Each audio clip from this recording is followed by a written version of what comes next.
오늘 본문은 거짓 교사들의 죄악이 계속적으로 폭로되는 이야기입니다. 그들의 범죄 사실은 이제 구약 성경의 가인과 발람과 고라와 동일시하고 있습니다. 그리고 여러 가지 그 비유로 더불어서 결국 그들에게는 에녹서의 그 심판 예언이 적용된다는 내용입니다. 가인의 길, 발람의 길, 그리고 이 고라의 폐역에 따르는 자들에게는 화가 있습니다. 오래전에 이 에녹이 원망과 불만을 일삼고 정욕대로 해서 그 행하는 사람들에 대해서 예언을 했습니다. 주님께서는 수많은 이 거룩한 자들에게 임하셔서 경건하지 않은 모든 죄인을 심판하실 것입니다. 오늘 본문은 분명한 기준을 가지고 멸망할 자들의 특성을 정의하고 있습니다.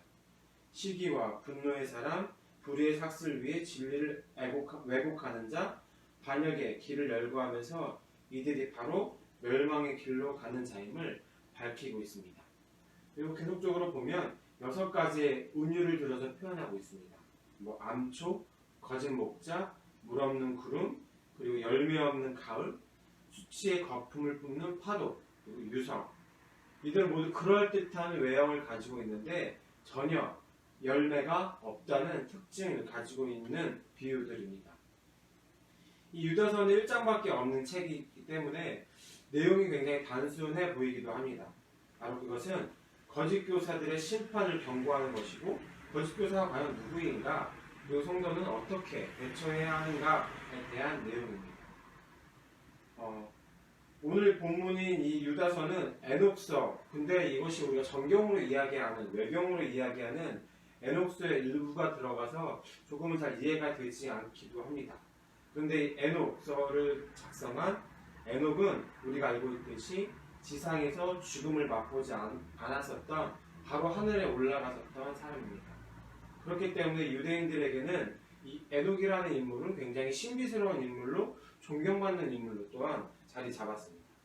그러한 이유 때문에 그의 이름이 붙은 문서는 아무래도 좀 더 권위가 있고 미래를 예언하는 경이로운 것으로, 경이로운 능력이 있는 것으로 보기도 했지요. 그런 맥락에서 유다는 이 에티오피아 이 에녹서에 있는 에녹의 예언을 인용해서 거짓 교사들에 대한 심판은 예정되어 있다라고 언급하고 있는 것입니다. 유다는 에녹의 예언을 통해서 주님은 경건치 않은 자의 행동과 말을 반드시 정지하실 것을 주장하고 있습니다. 듣기 좋은 소리가 아닙니다. 그리고 듣기 싫은 소리지만 경건을 촉구하는 이 생명과도 같은 말씀입니다. 그렇기 때문에 경고는 다시 말하면 은혜이기도 한 것이죠.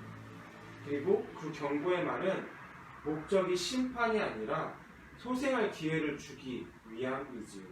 하지만 듣기 싫은 소리를 좋아하는 사람은 단 누구도 없습니다. 사실상 듣기 싫은 소리는 가족에게 하는 것도 쉽지만은 않습니다.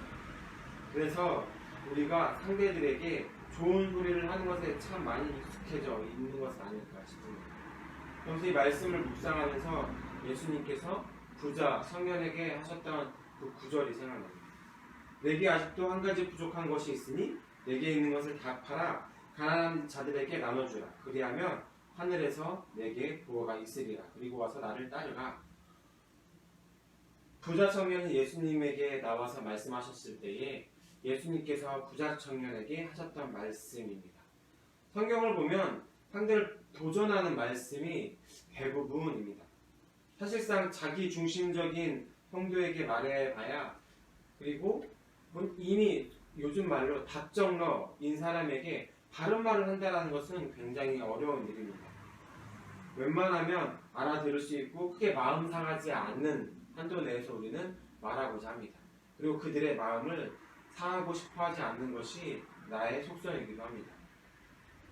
그렇기 때문에 어쩌면 교회 내에서 쓴소리를 한다는 것은 결코, 그리고 상대가 상처받을 것이 염려되기 때문에 결코 쓴소리를 하는 것은 쉽지 않음은 자명한 사실입니다. 그런데 그럼에도 불구하고 우리가 정직하고 바른 소리를 낼 수 있어야 하지 않을까 싶습니다. 교회가, 그리고 내가. 그런데 먼저는 그 대상이 남이 아니라 내가 나에게 먼저 정직하고 바른 소리를 내야겠죠. 우리는 나에게는 참 많이 관대하지만 상대에게는 참 엄격한 잣대를 들이대기도 합니다. 근데 이것을 바꿔서 나에게 엄격한 잣대를 먼저 대고 그리고 먼저 나를 살펴봐야 할 것입니다. 나에게 먼저 이 경고의 말씀을 들이대야 할 것입니다. 그리고 그 뒤에 우리가 남에게는 그들을 위해서 먼저 우리가 정직하고 바른 사람이 되어야 함은 물론이겠습니다. 그리고 우리가 먼저 해야 할 일을 해야겠지요. 그리고 그런 다음에 내가 가지고 있는 그 말씀들을 진실하게, 온전하게 상대들에게 전달할 수 있어야 될 것 같습니다. 비록 그것이 원망과 불평과 혹은 자랑과 아첨의 말을 멈추어야 할 이유이겠지요. 거룩하지 못한 행동과 말은 반드시 우리 가운데 또한 그러한 행동들을 하는 사람들에게 버릴 수 있도록 전달해야 할 것입니다.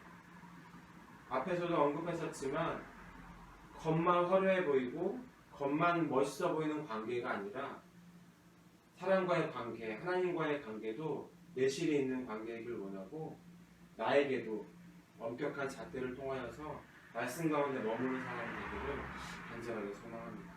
왜냐하면 말씀 가운데 있지 않았을 때에 심판이 계속적으로 비록 예레미야서를 우리가 묵상하고 지금 다시 유다서를 오고 있지만 말씀 가운데 있지 아니한 사람에게 임하는 경고는 매우 심각하고 무섭기 때문입니다.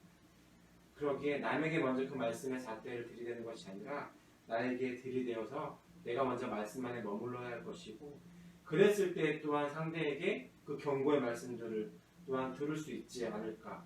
그런 사람만 하나님의 말씀들을 엄격하게 전달할 수 있지 않을까 싶습니다. 오늘 하루 동안도 하나님의 말씀 안에 머무를 수 있는 사람, 나에게 엄격한 잣대를 대할 수 있는 사람, 그랬을 때 또한 다른 사람들에게 귀한 그 하나님의 말씀들을 전달할 수 있는 사람, 그런 사람들이 되길 간절히 소망합니다. 기도하시겠습니다.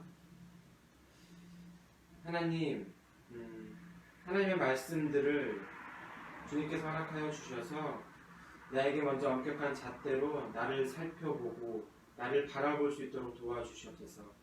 우리는 참 나의 시선이 나에게 머무는 것이 아니라 남에게 머물 때가 있음을 고백합니다.